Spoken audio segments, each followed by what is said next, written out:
आज आपण एका अशा व्यक्तीबद्दल बोलणार आहोत ज्याने शेतकऱ्यांच्या हक्कांसाठी आपले संपूर्ण आयुष्य वाहून दिले आहे. अमर हबीब हे नाव महाराष्ट्राच्या शेतकरी चळवळीत एक महत्त्वाचा स्तंभ मानले जाते.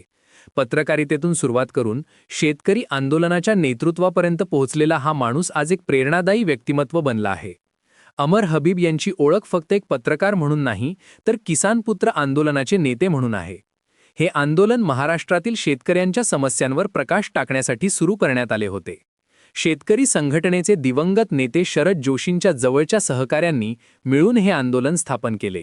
अमर हबीब आणि अच्युत गंगाने यांनी शरद जोशींच्या कार्याला पुढे नेण्यासाठी किसान पुत्र आंदोलनाची स्थापना केली. या आंदोलनाची सुरुवात बीड जिल्ह्यातील अंबाजोगाई येथे झाली. तिथे पहिली सभा घेऊन त्यांनी शेतकऱ्यांच्या आत्महत्यांविरुद्ध आवाज उठवला. महाराष्ट्रातील मराठवाडा, विदर्भ आणि इतर भागांमध्ये शेतकऱ्यांच्या आत्महत्यांचे प्रमाण वाढत चालले होते. या परिस्थितीला तोंड देण्यासाठी त्यांनी बेडी तोडो मोटरसायकल रॅलीचे आयोजन केले होते. कम्प्युटर वर्ल्ड अमर हबीब यांच्या कार्याची खासियत म्हणजे त्यांनी पत्रकारितेचा अनुभव वापरून शेतकऱ्यांच्या समस्यांना योग्य दिशा दिली. त्यांनी शेतकरी विधवांसाठी मदत निधी सुरू केला. या निधीचा उद्देश शेतकरी आत्महत्या करणाऱ्या कुटुंबांना आर्थिक मदत पुरवणे हा होता. हे काम त्यांनी अतिशय संवेदनशीलतेने हाती घेतले.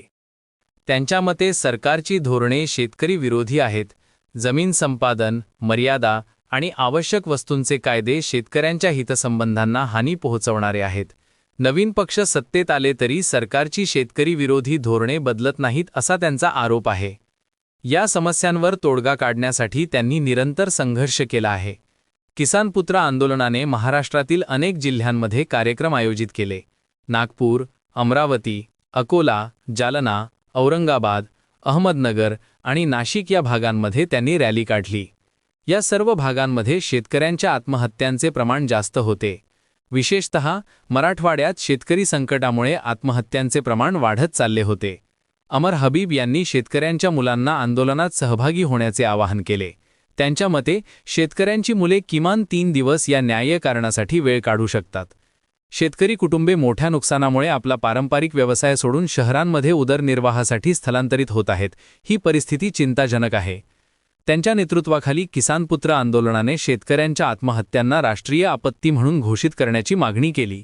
महाराष्ट्रात सर्वाधिक शेतकरी आत्महत्या होत असल्याने ही मागणी अत्यंत महत्त्वाची होती. त्यांनी या समस्येवर तात्काळ कारवाई करण्याची मागणी केली. दिल्लीतील शेतकरी आंदोलनाच्या वेळी अमर हबीब यांनी सरकारच्या दडपशाहीचा निषेध केला होता. पंजाब आणि हरियाणातील शेतकऱ्यांच्या आंदोलनाला त्यांनी पाठिंबा दिला. त्यांच्या मते शेतकऱ्यांच्या न्याय्य मागण्यांकडे सरकार दुर्लक्ष करत आहे. या परिस्थितीत शेतकऱ्यांना एकत्र येऊन आपले हक्क मिळवावे लागतील. अमर हबीब यांचे कार्य हे फक्त आंदोलन करण्यापुरते मर्यादित नाही, त्यांनी शेतकऱ्यांच्या समस्यांवर सखोल अभ्यास केला आहे. पत्रकार म्हणून त्यांच्याकडे असलेले लेखन कौशल्य आणि संवाद क्षमता यांचा उपयोग करून त्यांनी शेतकऱ्यांच्या आवाजाला मुखरता दिली आहे. त्यांच्या नेतृत्वाने किसान पुत्र आंदोलन हे महाराष्ट्रातील एक महत्त्वाचे शेतकरी संघटन बनले आहे. आजच्या काळात जेव्हा शेतकरी समस्या अधिकच गुंतागुंतीच्या होत चालल्या आहेत, तेव्हा अमर हबीब सारख्या नेत्यांचे कार्य अधिकच महत्त्वाचे ठरते. त्यांनी दाखवलेला मार्ग हा शेतकऱ्यांसाठी आशेचा किरण आहे.